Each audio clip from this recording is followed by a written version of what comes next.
salaamaaleykum chers internautes yéen ñi saxoo di seetaan Seneweb TV ak di lire seneweb.com tey jii ñu ngi fii amal gan gu mag ñu koy wax Pape Faye mu nekk koo xam ni kenn dootu ko présenté jëmale ko ci wàllu culture ak aada ak cosaan fii ci Sénégal Pape Faye soo ko tuddee sa xel dina dem ci Lat Joor Ngoone Latyr Diop sa xel dina dem ci yeneen i pièces de théâtre yi nga xam ni def na ko fii ci Sénégal ak ay livres ay téere yu bare yoo xam ni bind na ko jëmale ko ci wàllu éducation ak ci wàllu aada ak cosaan tey nag moom lañ amal benn waxtaan ak moom fii nii ci biir Seneweb ngir waxtaan ak moom ci benn distinction boo xam ni jox nañ ko fële ca Italie ak benn pièce de théâtre bi nga xam ni def na ko fii ci Sénégal ak yeneen actualité culturelle yoo xam ni am na fii ci Sénégal lu ci mel ni journée mondiale du théâtre ak yeneen i xew-xew yoo xam ni tamit am na ci réew bi dinañ séq waxtaan woowu tey ak kii nga xam ni moom mooy Pape Faye Pape Faye ñu ngi lay nuyu.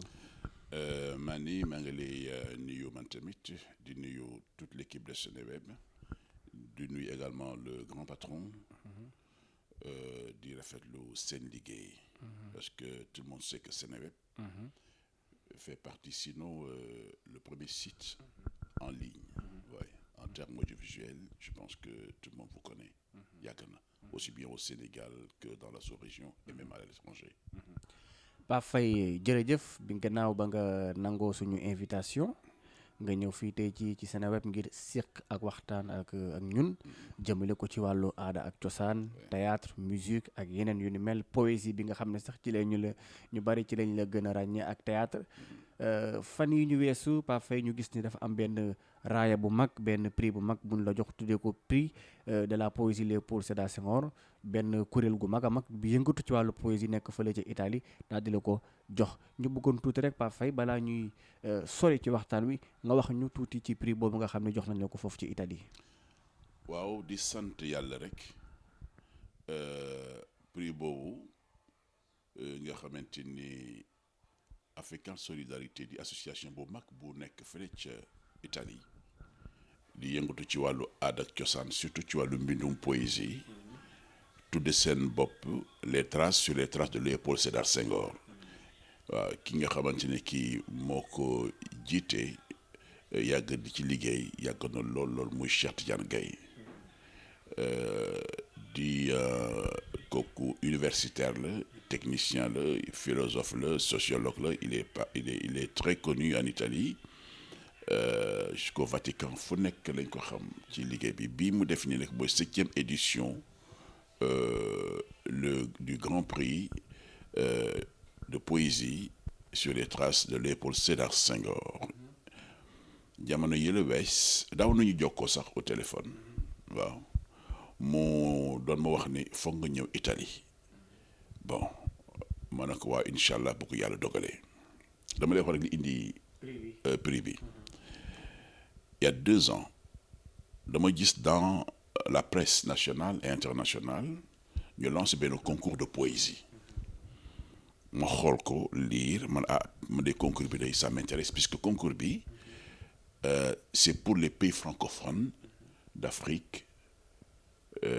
d'Europe de l'Océanie un peu partout moom su ko lancé da koy lancé Suisse Belgique France Canada Afrique Sénégal partout da koy lancé prix bi si bien que booy xool lauréats yi sax d'ailleurs bari na ci ay tubaab bari na ci ay Sénégal am na ay Sénégalais d'ailleurs ma dugg ci lance kii bi compétition bi envoyé sama benn texte bu ñuy wax Reine divine alors fàtte dama ko envoyé fàtte yàlla dogal ñu toog et 1 mois après ma jot benn courrier par mail di ma annoncé que j'étais lauréat du Grand Prix waaw en 2019 mu nekk lu rëy ci man puisque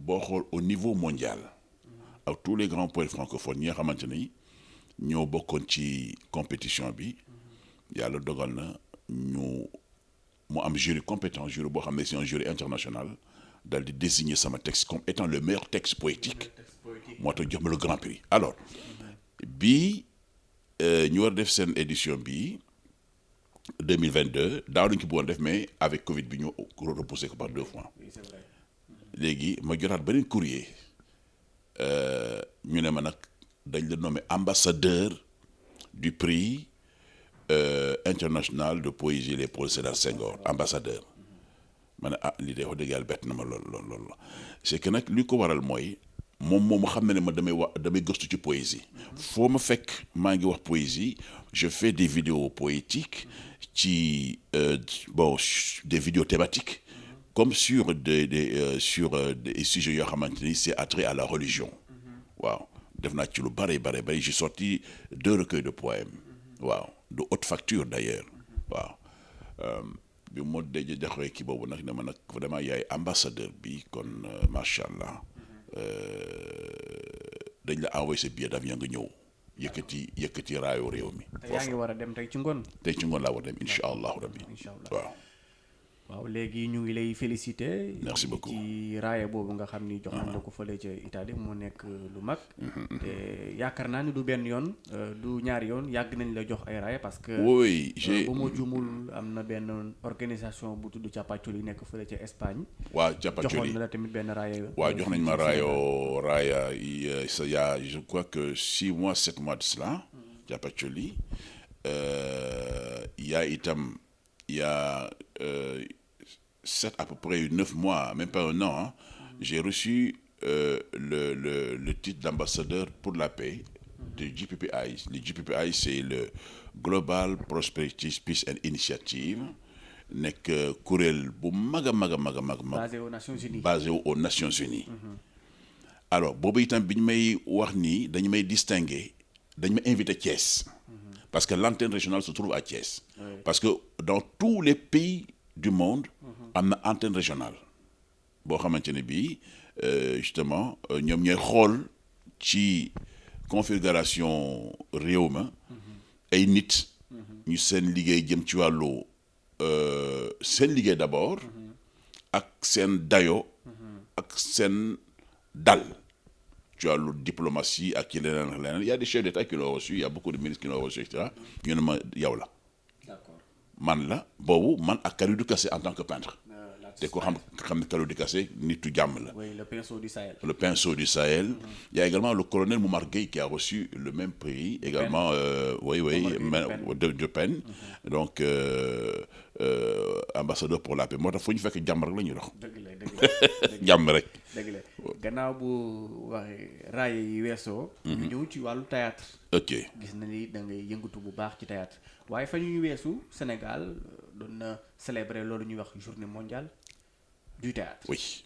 ni ko àdduna bi wërngal képp di célébrer. waaye avant journée mondiale du théâtre bi ngeen amoon génn waxtaan bu ngeen amaloon yéen artistes comédiens parce que ñu fàttali ki nag yow yaa jiite Arcos. national bi ëmb. comédiens yi Sénégal yëpp fii ci Sénégal. waaw ngeen amoon benn séminaire bu ngeen doon def ngir waxtaanee ci seen biir li nga xam ne moom mooy rëq-rëq théâtre beeg mu nekkoon benn këyit goo xam ne après tënk ngeen ko ngir jébbal ko njiitu réew mi président Macky Sall ñu bëggoon rek nga wax ñu tuuti ci këyit googu nga xam ne defaroon ngeen ko pour wax ci rëq-rëq yi nga xam ni moom la théâtre sénégalais di jànkoonte. waaw kontaan naa ci question boobu trop dafa am toujours loo xamante ne nii saa yu ñu ko waxaan rek dama koy balayer d'un revers de la main que artistes comédiens yi jubóowuñu loolu je défie quiconque. les artistes comédiens. de jubóowuñu. waaw loolu la ñuy wax. te yow nga ne ci seen njiit. bon voilà alors mais xam nga am na ay yeneen kuréel yoo xamante ni ñu ngi ci biir yu ndaw yoo xamante ni ñu ngi ci biir am na ñoo xam ne nekkuñ ci benn kuréel. waaw bon on peut les appeler des activistes tu vois en tout cas au niveau de l'association des artistes comédiens du théâtre sénégalais di Arcos bi jiite ko depuis léegi mat 18 ans que nous existons juridiquement mosul am benn faille ci biir association bi ça a toujours marché donc foofu amul problème. kon ñàkk jubóo gi ngay wax ci artistes comédiens yi lu ko waral. non lii nit ñi di wax ñenn ñi di wax ne dafa am ñàkk jubóo xam nga loolu en général ñi koy wax dañu bëgg tout simplement détourner xelu autorité bi souvent c'est fait à dessein non ñooy jubóo ñoon bu ñu def nangam ce qui est faux je veux attirer l'attention de l'autorité pour xamal que ne loolu bu ñu koy wax amul man maa jiite présidence man maa nekk président national des artistes comédiens sénégalais ñun ñëpp benn la ñu bokk ndey benn bay amul lenn lu ñu def te ñu duñ ci yëgoo man du ma jël benn initiative te waxtaanuma ci ak ñi nga xamante ne ñooy les présidents départementaux ou les présidents communaux. Il y a une parfaite harmonie. Harmonie totale. Bon mais nag ku bëgg a yàq da nga yàq mais quoique amul secteur bu amul ay jafe-jafe ñoo am nañu ay jafe-jafe d'accord nañu jafe-jafe yi c'est là parce que soo bëgg a def une bonne production te amul les moyens qu'il faut mais déjà boo ko joué pièce boo ko joué une fois dootoo ko mën a jouer parce que amuloo ko soutien amuñu la jàppale te état moo ci war a jàpp moo tax ma ne état dafa war a def ay jéego yu am solo pour subventionner les troupes de théâtre privées. Sorano c'est des fonctionnaires il y a pas de problème mais les autres compagnies il faut les aider mu loolu moo taxoon suñu cri de cœur boobu ñu lancé woon pour wan ne état daf ñu war a jàppale loolu moo indi suñu rencontre bi ñu defoon au niveau de pendant 3 jours au niveau de Lac Rose. Bon bi ñu ko defee Lac Rose ci jamono yooyu ça fait 7 mois boobu ak léegi ci jamono yooyu ñuy xaar nag ñu génne les recommandations ñu waxtaan ci doo ko jébbal autorité bi affaire bi yàgg nag. Ça a pris du temps. lu waraloon yàggaay bi. On ne sait pas parce que am na ñu jëloon ñoo xamante ni c'était des experts et ça c'est le ministère de la Culture donc par la direction des arts ils avaient coopté des personnes qui étaient censées être des voilà ay kàngam la ñu daal. pour mun a bind def recommandations yi jox ko mais dafa yàgg. On ne sait pas pourquoi il a fallu qu'on tape sur la table on a tapé sur la table waxtaan et gars yi doog a yëngatu nag ça il faut le dire bon bi yëngatu nag ñu doog a produire le document bi ñu ko produire ñu partagé ko on a créé un groupe WhatsApp que partagé ku nekk gars yi def seen input boobu lañ ci liggéeyaat ak document de base bi moo waraloon réunion bu ñu amoon fële au niveau de la maison de la culture tout à sec mais pareegul parce que recommandation yi am na yeneen yoo xamante ni il faut que ministre bi joxe ci xalaatam les autres aspects joxe ci seen xalaat ba ñu am le document final doog ko jox le président de la République comme ni cinéma bi amee un fonds FOPICA am fonds culture urbaine am fond nous on a dit pourquoi pas le théâtre te nañu xam benn affaire. mais yéen ñaata ngeen ñu laaj. ñun ñun de li ñu laaj moo ëpp na milliard. mais ñoo ñoo gën a bare gaañu du benn. parce que FOPICA am na 1 milliard bay laajaat beneen 1 milliard. ñun nag dañuy laaj lu ëpp li FOPICA am. kon daal mën naa ni ci gàttal lu ñaata ngeen ñu laaj 2 milliards wala 3 milliards. en tout cas daal soriwu ko. soriwu ko de ji nga ci bu ñu amoon loolu. déjà que ñun amuñu fonds mais ñun ñoo téye Sénégal. ci naka. maa ngi ñëw ñooy bëggal Sénégal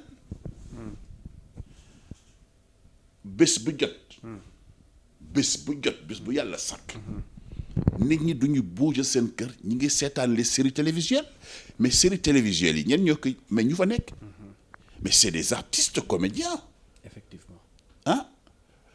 Partout mais attends loolu mooy dalal xelu Sénégalais yi s'il y a pas de série aujourd'hui s'il y a pas les films là xam ne comédiens yi ñoo fa nekk mais nit ñi nga nekk si yenn yu leen neex dem na ba finalement série yi sax xëy na dañu xaw a jël place su théâtre bi parce que nit ñi au lieu ñu déplacé wu d'aller pour dem venir Sorano wala Grand Théâtre cette année spectacle ça pose tout son problème ils préfèrent rester chez eux bon mais y a pas de mal à cela. D'accord.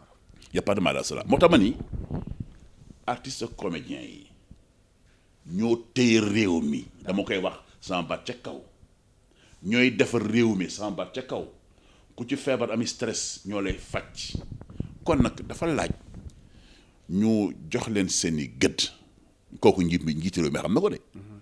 la première dame attends ma ñëw rek la première dame xam na ko de. si moom yore li sax day seetaan bay ree bay xalangu. kon fi doon yow wax ji ngay wax ni sénégalais yi nga koy wax wala njiitu réew mi nga koy wax. ñëpp laa koy wax mais njiiti réew mi surtout laa koy wax. d'accord parce que li tax ma koy wax jàpp naa ni man fond bi dana ko génne rehausser ko pour les acteurs du théâtre parce que jamono yële rek boo xool conseil des ministres yi est passé le président de la République a beaucoup insisté sur l'aide à la création artistique voilà c'est important artiste bi amul lu dul théâtre bi pour dund ci dund si njabootam fay ci néegam jënd oto ainsi de suite. d'accord donc il leur faut ça. d'accord waaw tout à l'heure nga wax lu am solo ci série télévisée yi. ak yi nga xam ni artistes comédiens yee ci nekk mu nekkoon ay jamono lu yàgg mën naa ni 20 ans ci ginnaaw. waaw théâtre nekkoon na loo xam ne fii ci Sénégal amoon na fi doole trop parce que chaque mardi ñëpp xamoon nañ di daan am RTS. télévision nationale. mais tey jii ñu gis ne tamit série télévisée yi am na beneen xar kanam bu mu wane ba ay mouvement jóg di dal ci seen kaw ay sàmm jikko yi ay jamraak yow nga xam ni en tant que professionnel nga ci biir tey jii lan mooy sa xalaat ci loolu série yi ñoom ñooy wane lu dëppwul suñu aada ak suñu cosaan wala nu mu demee noonu. xam nga jamono dafay dox. waaw jamono yi siy dox da ngay ànd ak moom dox sinon da ngay mujj diiraam ca gannaaw. ah bon. jamono dafay dox alors mais lu jamono dox ñu bàyyi xel ni am nañu ay valeur am nañu sunu aada ki cosaan yoo xamante ni dañ leen war a fësal ca nu mu gën a rafete man du benn yoon du ñaar yoon laa wax ci télévision wala ci presse écrite bi ne nañu sàmm sunuy jikko nañu rafetal sunuy waxin nañuy rafetal sunuy jëfin nañuy rafetal également sunuy doxin bu ñuy jouer ci série yi parce que mënuñu concevoir ngay wax di génne lu dul noonu lii gën a nëbbu ci yow nga war ko génne xam nga loolu rafetul ci ay soit ci waxin la wala nga wane sa bopp xam nga li mu bëgg wax du ma ci yegg nit ñi xam nañu alors loolu bi mu amee ay jamono artistes yi ñii nga xamante ne am nañu xam ne li ñu bëgg ci àdduna ñoo ko jëkk a kaas avant que Sénéra di wax d'accord bi Sénéra waxee nag gars yi te dégg li ñuy wax on a sanctionné moo tax booy xool jamono yi yëpp li jaar ci télévision bi on peut pas maîtriser ce qui se passe dans les réseaux sociaux sur YouTube mais li jaar ci télévision yi gars yi raxas nañ ko ba léegi macha allah rafet na mais du tee quand même ñu war a defaat yeneen effort pour que ñu gën a defaraat waxin wi mbindin wi parce que am na yoo xam ne c'est pas nous li nga xam ne moi par exemple bon je cite comme ça en passant dans certains pays comme le Nigeria machin ou comme aux États-Unis nga xam ne lu leen neex wax lu leen neex génne c'est pas nous ça. d'accord moo tax it ma bëgg la laaj. waaw ba xam ñi nga xam ne ñoom ñooy nekk ci série yooyu di wax lu tegginiwul di wane seeni cër ak yeneen yu ni mel te dëppoo ak sunu aada ak sunu cosaan. yow mi nga xam ni professionnel nga ci wàllu théâtre. waaw est-ce que loolu ñi koy def c'est des vrais artistes comédiens. non un artiste qui se respecte bëgg sa réew bëgg sa taarix am na loo xamante ni bu ñu la ko proposé da ngay bañ. Moi il m'est arrivé de dire à mes artistes comédiens loolu yàgg na sax avant événement yi ñu coow nii ñoo xam ne dans le domaine du cinéma dañ leen jox scénario confie leen ay rôle waaw ñu am mat gu toll ni kii day ñëw ne ma yow yaay sunu kilifa waaye dañ ma jox benn scénario waaye lii laa ci war a jouer man leen liir nga ko ba baax na mun a waaye dafa am lu ma jaaxal man lu la jaaxal ñu dañuy bëgg daal am na moment boo xam ne dañuy bëgg man ma may fóonante man ko bu ko def nga ne ko bu ko def oui wax leen ñu réécrire le scénario wala partie boobu ñu dindi ko mais il faut pas le faire parce que dafay topp à vie. d'accord kon daal jàpp nga ni daal ñi def loolu ñoom duñ ay artistes. non c'est pas des artistes comédiens formés à la base am na ñoo xamante ni nag. léegi nag yow ban bu ñu nekkee comédiens yi itam nekkee professionnel bu ñu ko accepté bon voilà ça va impacter négativement dans toute leur carrière. Dans toute leur carrière. et loolu vraiment jaru ko. d'accord léegi ñu ñëw ci beneen aspect Pape Faye yaa ngi ci théâtre bi yaa ngi ci poésie bi yaa ngi ci comédie bi mais ñu gis it am na beneen profil boo yor jëm ko ci wàllu maître de cérémonie. oui dañ lay gis dans les plus grandes manifestations. Ouais. Récemment rek avec l'inauguration du stade Abdoulaye Wade. ñu gis na fa aussi tamit que doon assurer la cérémonie. Oui. ñu bëggoon xam tey jii loolu aussi tamit nu mu def ba bokk ci Pape Faye ak avec sa belle voix. bokk ci. ci carré ci li nga xam ne moom la Pape Faye di def ci wàllu aada ak cosaan. waaw Pape Faye comédien la Pape Faye metteur en scène la Pape Faye maître de cérémonie la Pape Faye maître de cérémonie leneen affaire maître de cérémonie boobu tey jii. mais foo ko jàngee. mais xam nga loolu booy xool yëpp c'est dans le domaine de la communication ba tey génnaguñu si dans le domaine de la com et de la parole. parce que kii di maître de cérémonie évidemment dit maîtrise de la parole publique. D'accord. Ou bien comment on dit encore la prise de parole en public. ci la bokk. Le théâtre également c'est un art de prendre la parole, hein. C'est comme la poésie. La poésie qui est une poésie de tiroir n'est pas pour moi une véritable poésie. Une véritable poésie, c'est celle qui est dite à haute voix, voilà, ou bien qui est mise sous forme de spectacle. Voilà. Il y a de très beaux poèmes qui sont dans les tiroirs. Malheureusement que ça dort, parce que les gens, quand la poésie n'est pas lue, il faut écouter. C'est des pulsions. Chaque mot est une pulsion. Chaque mot renforme une métaphore et quelque chose de magique dans la poésie. Voilà. C'est une âme qui se renferme dans le cœur du poème. Alors, c'est bien qu'il faut le rendre comment cette âme-là, il faut lui donner une voix, parler de façon assez audible. Bon. Et là, tu vois, ouais, c'est vrai. Mise en scène bi, booy def théâtre bëgg ko forcément boo nekkee comédien. waaw da nga am souvent double casquette. nga nekk am casquette de metteur en scène wala nga am casquette de comédien. Par contre am na ñoo xamante ne ñii du ñu bëgg a nekk metteur en scène dans leur vie, dans leur carrière, dañu bëgg a nekk toujours et comédien. Am na ñoo xamante ni au bout d'une ou 2, 3 années de carrière dañu bëgg a changer casquette nekk metteur en scène. Mais xam nga metteur en scène question kii la une question de perception la. Une question de perception, la question de choix. De choix ni nga gisee àdduna. waaw war ko mën a changer à sa façon nga bopp. donc loolu mooy rôle metteur en scène. Metteur en scène mu ngi mel ni comme architecte la boo xamante ni bii bon dafa ne nii laa bëgg a tabaxee sama kër plan bi laa ko bëgg a jox pour que bu génnee mën a émerveiller mbooloo mi. public bi. loolu mooy rôle metteur en scène ci pièce bi. D'accord. Tout le monde est metteur en scène aujourd'hui dëgg la ah. ñu di ñaanal ñu loolu yokku. waaye nag dafa laaj njàng parce que. war nga am culture. war nga am intelligence textuelle bi war nga am bon yenn comment dirais-je forme plastique yi nga xamante ne mooy tax. li nga bëgg a développer sur la scène nga wane ko. ba ñëpp bëgg ci. alors pour te dire donc man génnuma ci gamme boobule.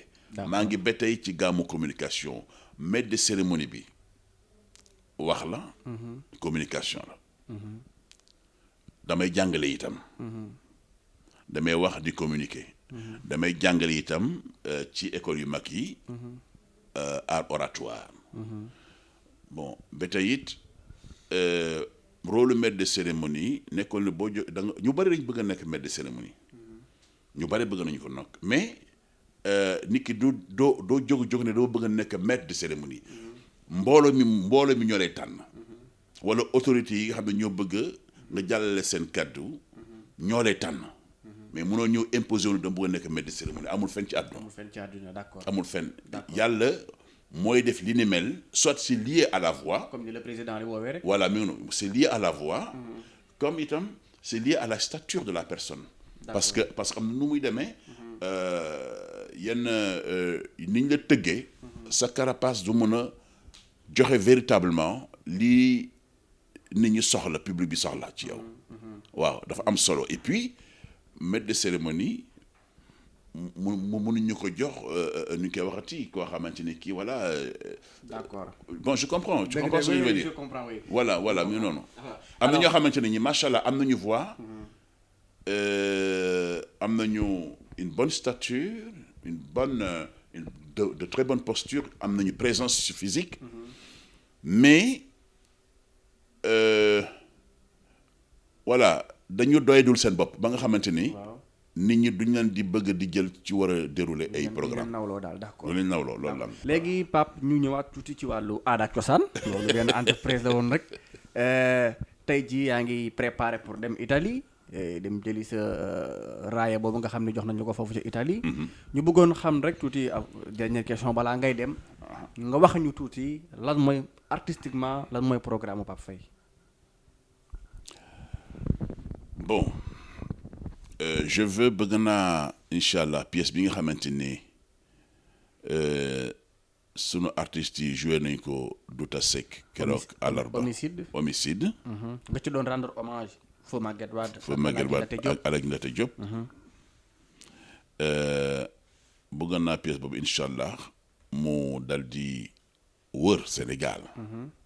bu ñu amee moyen bi xam nga sànq moo tax ma ni dañu war a am fond bu mun a permettre compagnie mun a tourner.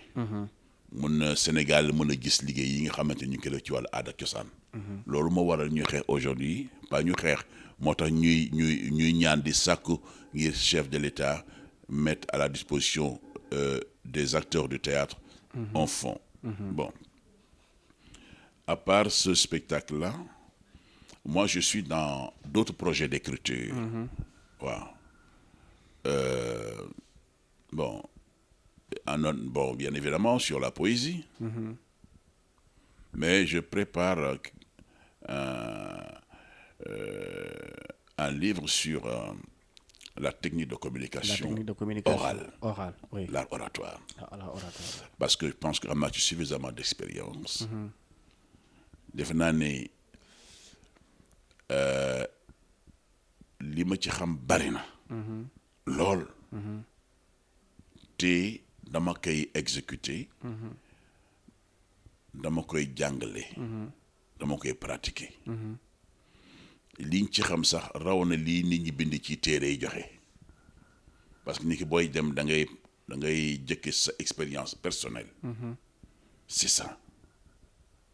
sa expérience personnelle ngay jëkk ngay kii pour mun a développer c'est comme ça il y a tellement de livres sur la prise de parole en public qu'il y en a à gogo mais la particularité bi ki nekk man maa ko indi.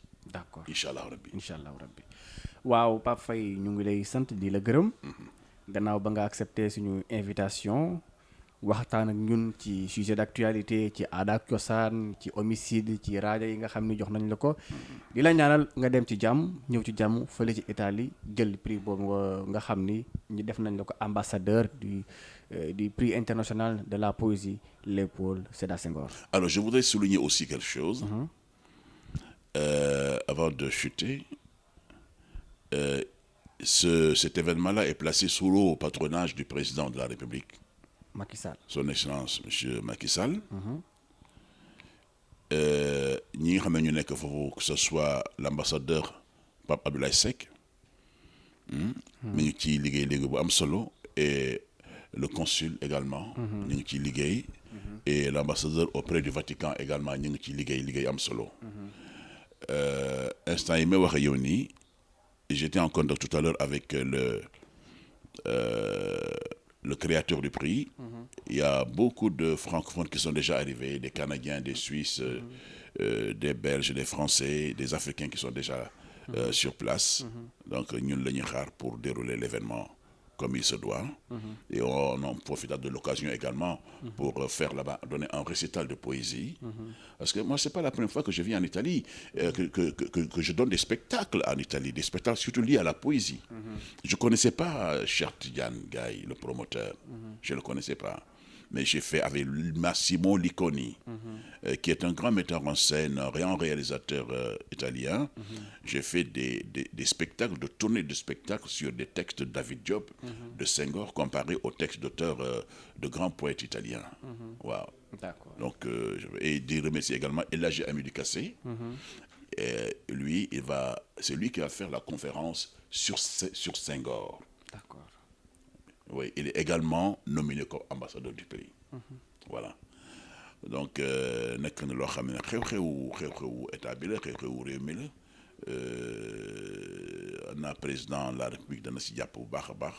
te itam le président de la République sera décoré. Il sera décoré. Le président va recevoir une très haute distinction. Très haute distinction foofu. En Italie. Ah oui. D'accord. nga xamante ni bu ñëwee fii. ñun nga xamante ne nous sommes les ambassadeurs. ñun ñoo ko koy jox. yéen a ko koy jox. kon daal yéen a ko koy jëlee ñoo koy jox au nom du promoteur. Au nom du promoteur. de African Solidarité. African Solidarité. Ok, Pape Faye, merci beaucoup encore. Merci d'avoir répondu à notre invitation. Merci. ñu ngi lay sant di la gërëm. di la ñaanal nga dem ci jàmm. ñëw ci jàmm. dem jëli sa raaya. jëliwaale raaya président. de la République. mbokk yi xarit yi doon seetaan Seneweb tey gis ngeen ko suñu ganuk tey Pape Faye la woon. ñu seqoon ak moom nag waxtaan bu am solo ci wàllu aada ak cosaan ci wàllu actualité ak yeneen i sujets yoo xam ni bokk na fii ci Sénégal kon nag mbokk yi xarit ñu ngi leen di sant di leen gërëm di leen jox dig daje ba beneen yoon merci jërëjëf.